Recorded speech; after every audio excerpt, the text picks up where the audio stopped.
Hey guys, this is Norman over with SoundTraxx here, and today we're going to talk about directional lighting on the Tsunami 2 and Econami decoders using CVs 57 and 58. So let's get started.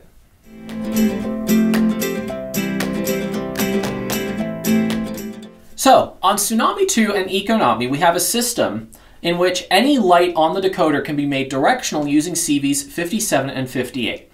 CV 57 controls which lights are on in forward, and 58 controls which lights are on in reverse.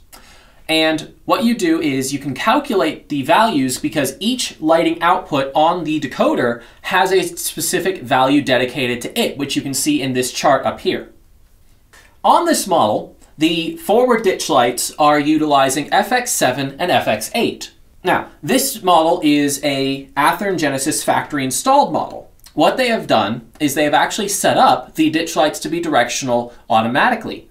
However, what if we don't want that? What if we want to re-enable them in reverse? Well, right now, the two ditch lights are enabled in CV57, but they are absent from CV58. So, what we want, using our chart from earlier, we look and we can see that FX7 is a value of 64 and FX8 is a value of 128. So, if we read our current value for CV58, which is 30, we can then add these values in to that existing value. So, if we take 30 and we add 64 and 128 to it, now, with that value programmed in, if I switch this locomotive into reverse, you can see that the ditch lights no longer turn off. Whereas before, if I flip the locomotive into reverse, they would turn off. Now, what if I don't know the original value? Well, we can actually calculate a value from scratch by figuring out all of the lights that we want to be on in a certain direction. So, let's take CV57 as an example here. So I want my headlight on, which is obviously headlight. I want my number boards on, which in this locomotive are FX4. I also want my truck lights on, which on this locomotive is FX3.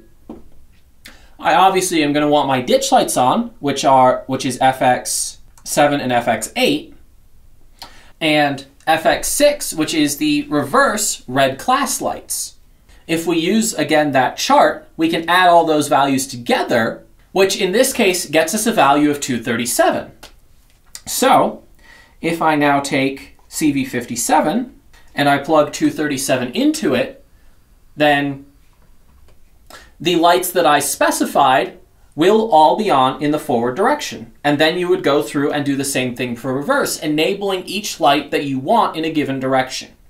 Now, if you want a light to be on in both directions, you do need to enable it in both CVs. So for instance, I would actually be enabling the truck lights FX3 in both 57 and 58. So that's how you utilize CVs 57 and 58 to configure lighting directionality on the Tsunami 2 and Econami decoders. This functionality is also available on our Bluenami decoders. However, we have our easy-to-use menu system, which allows you to configure it without having to adjust CVs 57 and 58 directly. That's going to be all for this video. I hope this was helpful. As always, if you have any questions, be sure to shoot us an email, support@soundtraxx.com. Also, check out our user's guides, where CVs 57 and 58 are explained fully. Also, be sure to like, subscribe, comment, and hit that bell icon so you get notified the next time we upload great videos like this. That's going to be all for this video. Thanks for watching.